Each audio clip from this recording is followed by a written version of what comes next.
चीन को सबक सिखाने की बड़ी तैयारी। राफेल की उड़ान, शातिर चीन परेशान। सीमा पर कब तक अकड़ दिखाता रहेगा चीन? कब तक देपसांग और पेंगोंग त्योसो से पीछे नहीं हटेगा चीन? राफेल तैयार, पलक झपकते ही होगा वार। भारत और चीन के बीच पूर्वी लद्दाख में सीमा पर गतिरोध दूर करने के लिए कूटनीतिक और सैन्य स्तर पर बातचीत चल रही है।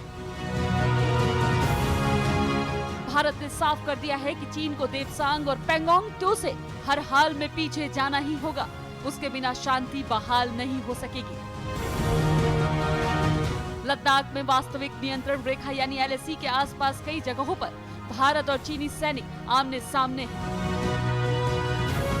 इस तनाव के बीच भारतीय वायुसेना के पायलट राफेल के साथ पहाड़ी क्षेत्र में रात में अभ्यास कर रहे हैं।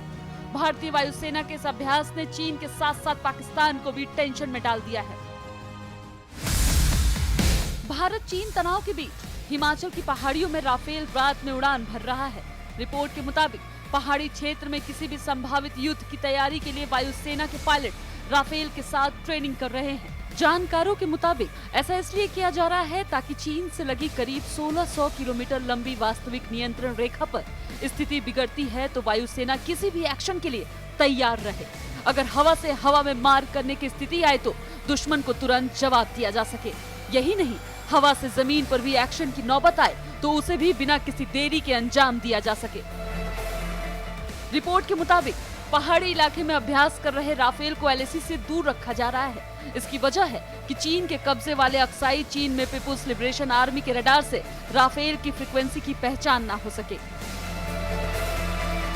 रक्षा जानकारों को कहना है कि राफेल का इस्तेमाल लद्दाख सेक्टर में प्रशिक्षण के लिए भी किया जा सकता है, क्योंकि ये सभी लड़ाकू विमान प्रोग्रामेबल सिग्नल प्रोसेसर या युद्ध जैसी स्थिति में सिग्नल फ्रीक्वेंसी को बदलने की क्षमता से लैस हैं। विशेषज्ञों के मुताबिक भले ही चीनी सेना ने इलेक्ट्रॉनिक लाइन ऑफ व्यू के लिए अक्साई चीन के इलाकों में पहाड़ की चोटी पर अपने इलेक्ट्रॉनिक इंटेलिजेंस रडार को तैनात कर रखा है, लेकिन राफेल युद्ध के समय दूसरी फ्रीक्वेंसी पर काम कर सकता है। राफेल विमान में मिटियोर और स्कैल्प मिसाइल लगी हुई है। ये air to air missile visual range जैसी ताकत से लैस हैं। इसका मतलब है कि पायलट विजुअल रेंज के बाहर भी दुश्मनों के ठिकाने और विमान पर हमला कर सकते हैं। आपको बता दें कि भारत ने फ्रांस की कंपनी डसॉल्ट एविएशन से 36 राफेल फाइटर खरीदने का सौदा किया है।